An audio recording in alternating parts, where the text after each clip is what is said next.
Hey guys, welcome back to the channel. Hope you're all doing well. Today we're back at it with a build that uses the incantation Darkness. It's a hard spell to use and incorporate into a build, but I've managed to do it and I'm going to show you how to make it viable.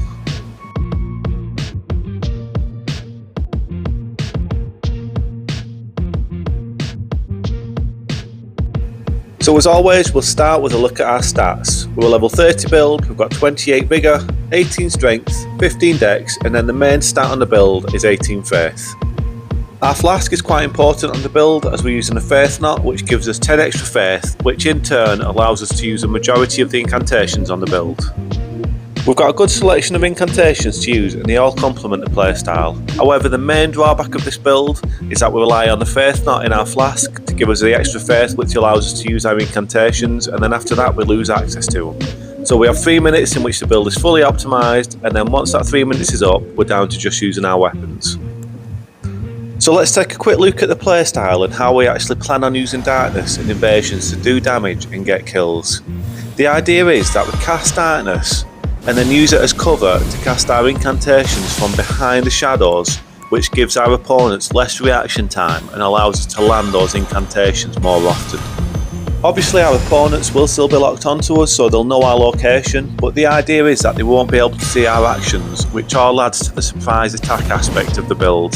And it's not reserved to just the incantations on the build, it also works with the Ashes of War on our weapons. And that is the idea behind the build, guys, and the playstyle. Now, do we need Darkness to make these incantations work? Absolutely not. These incantations would still land a lot of the time without Darkness. But using Darkness in this way, what it does do is create a character and create a playstyle, and that is what this build and my channel is all about. Anyway guys, please don't forget to like and subscribe if you like the content. We're about to push past 800 subs, which is insane. Anyway, you lot get your feet up, relax and enjoy the video.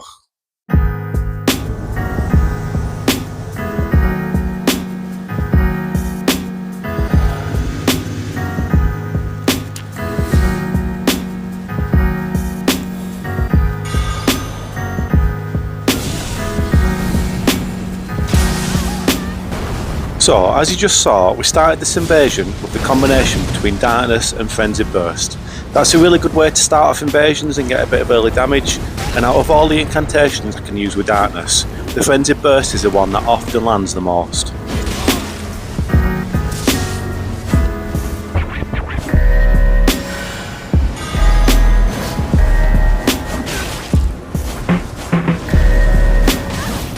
The Phantom Slash Ash of War is often a really good Ash of War to pair with Darkness. It works really well when you put the shadow down and then you burst through with the Phantom Slash. On that occasion I kind of slightly mistimed it, but I still managed to land the Ash of War and get the win in the invasion.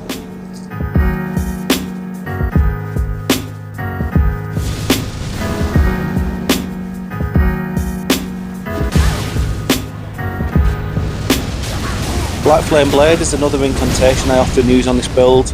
It really suits the theme and the character. It looks really cool when you apply it to your weapons, and it's just a really good way to add a bit of lingering damage to our attacks.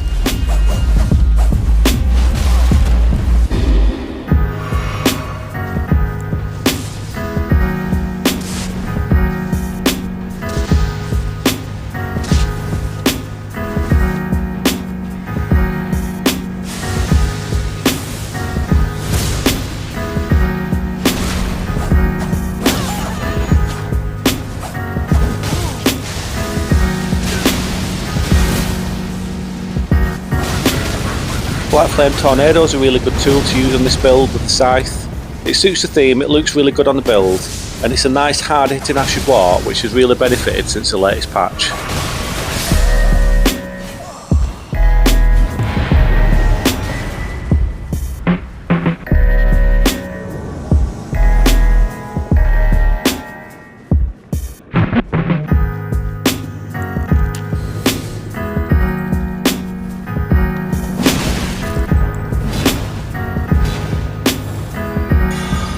This is what we call the old switcheroo. The host goes up and the summon comes down.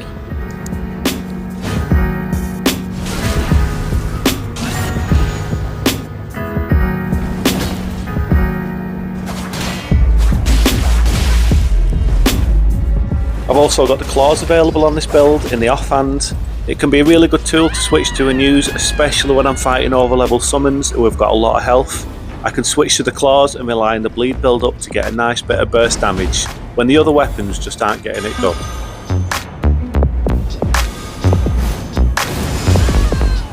That was a nice example of how effective aspect of the Crucible Horn can be when used in combination with the Darkness. The only drawback of that one is that it's got limited range, so you've got to make sure that they're close enough to actually land it.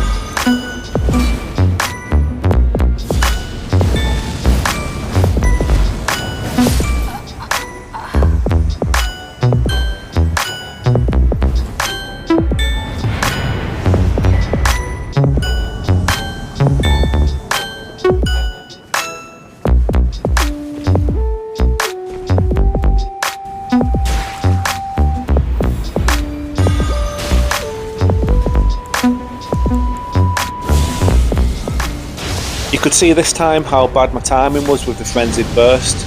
The Darkness incantation had pretty much all worn off. However, we did still manage to land the Frenzied Burst, but it's not what I was aiming for.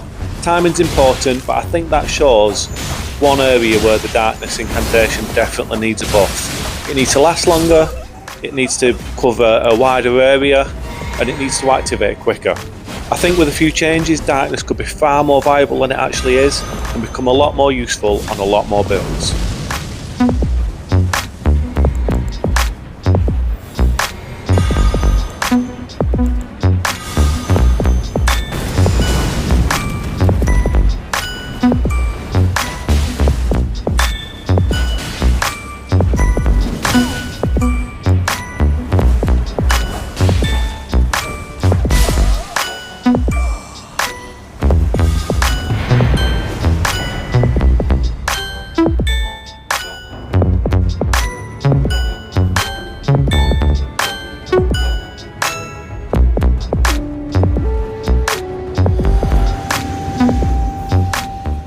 This was quite a satisfying invasion in the tunnels.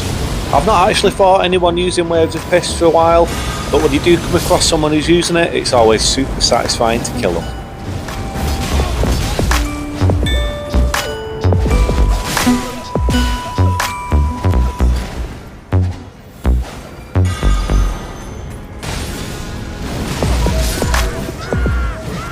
And then we get a nice bit of PvE support to kill the host. Well played lads, drinks on me.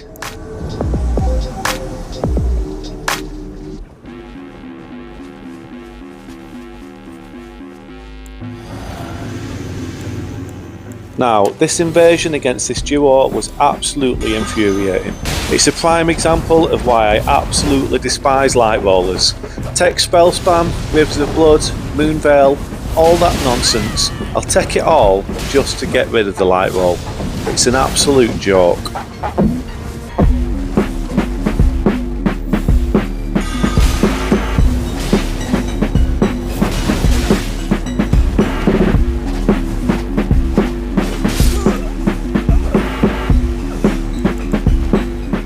So after killing the summon there for the first time, I can focus on the host. Only I can't get near him because of this ridiculous light roll that is in the game for some reason. He's just wasting time, playing super passive. I can't get anywhere near him because he rolls for about 12,000 miles each time. He's just waiting for an opportunity to resummon his mate and drag this invasion out for longer than it should have been already. Don't get me wrong, I absolutely love a long invasion. I've nothing against having a long invasion, and when you manage to win one that's turned into a war of attrition, there's nothing more satisfying. But what the light roll does is encourage passive play, and it encourages players just running away and wasting time. And that is the aspect of the light roll that I have the real problem with. You can obviously see by this point that the 3 minutes in which we can use all of our incantations on the build has well and truly passed, so the majority of this invasion has just been down to our weapon use, which isn't bad because the good weapons that we have on the build, and it's well capable of handling itself without the incantations, but that's not really what the build's about. I always try and get these invasions done within the 3 minutes because that's what the build's made for.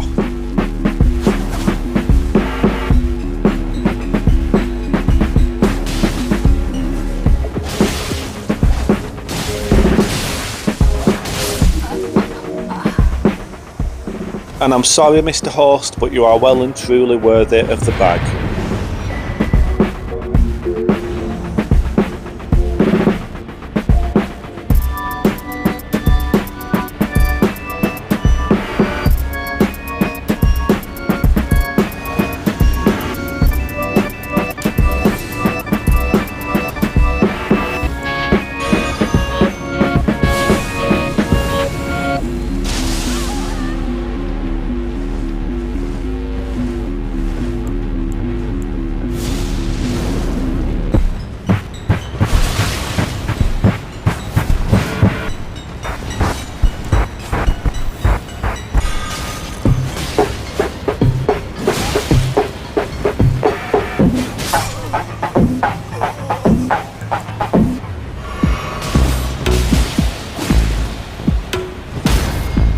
The claws that we're using in our offhand also come in really handy because they're equipped with parry.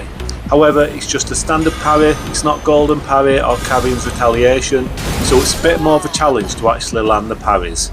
But that's the best way to improve, and when we do land our parries with this, it's super satisfying.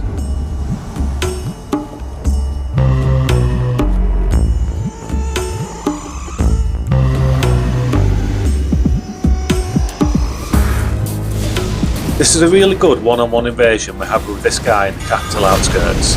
It's the type of invasion where everything you try just seems to work.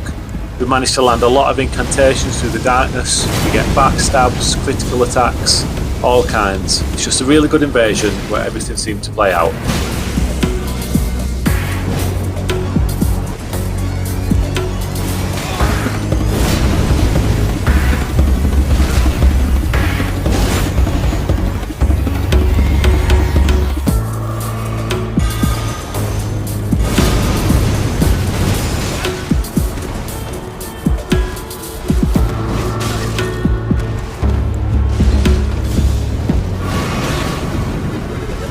It's always tricky when you're fighting someone who's using the Vikes War Spear or any kind of madness setup. So to have this type of invasion where everything seems to go in our favour really made me feel good about the build and made me kind of justify everything that I'm trying to do with this character.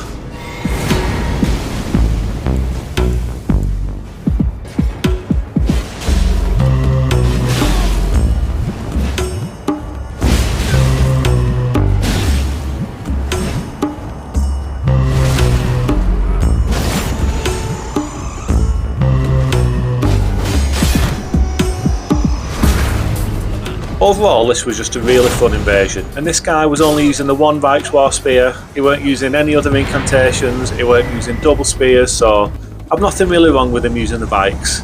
It was a fair setup, and it was just a really good fight.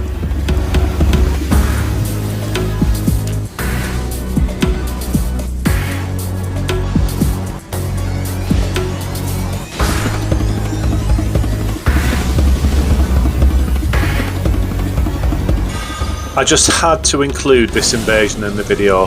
This guy, I don't know what to say, but this guy just needs to be cherished. I just wanted to put him in my pocket and take him home and look after him. I mean, look at him. I mean, sometimes you get fat rollers and they know the fat rolling and they know what they're doing, and you know, it's all just part and parcel, but I really don't think this guy had a clue what he was doing. This was just really funny.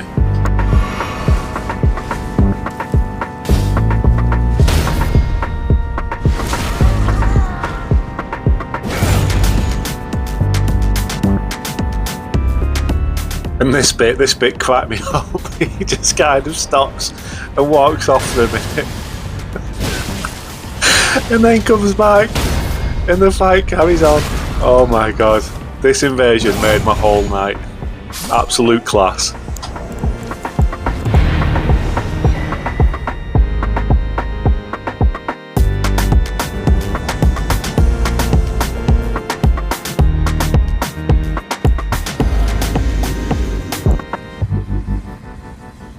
This was an interesting one in Stormvale. I have this kind of standoff at the top of the ladder with this duo.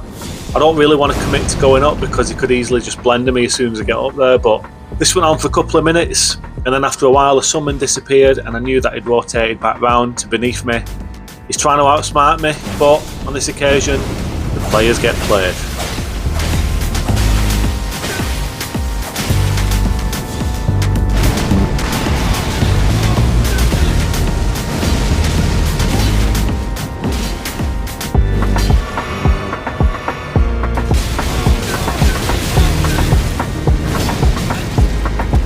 It may have seemed quite dangerous to roll back into this room against this duo, but when you've got Black Flame Tornado on the scythe, we can turn that little room into our den of death.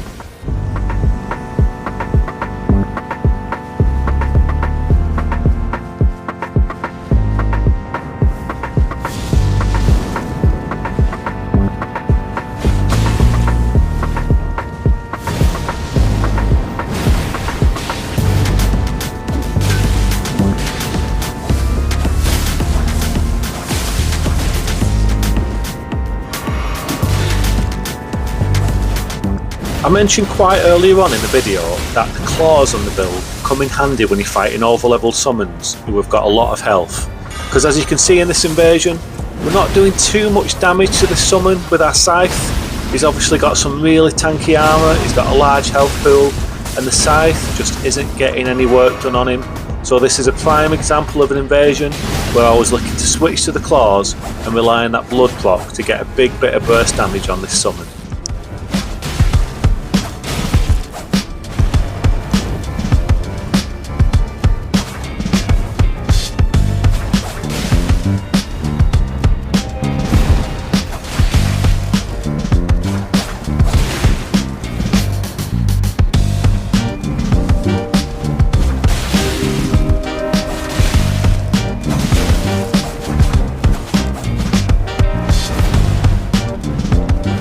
And there we go, the claws did exactly what I wanted them to do, and then it's just an easy finish with the fan daggers.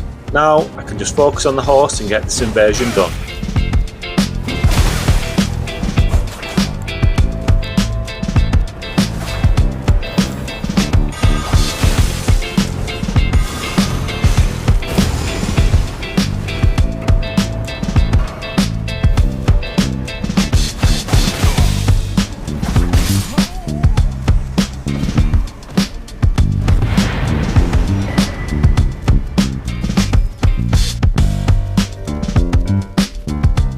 And we're fighting this duo, guys, for the last invasion of the video. I hope you've had a good time watching.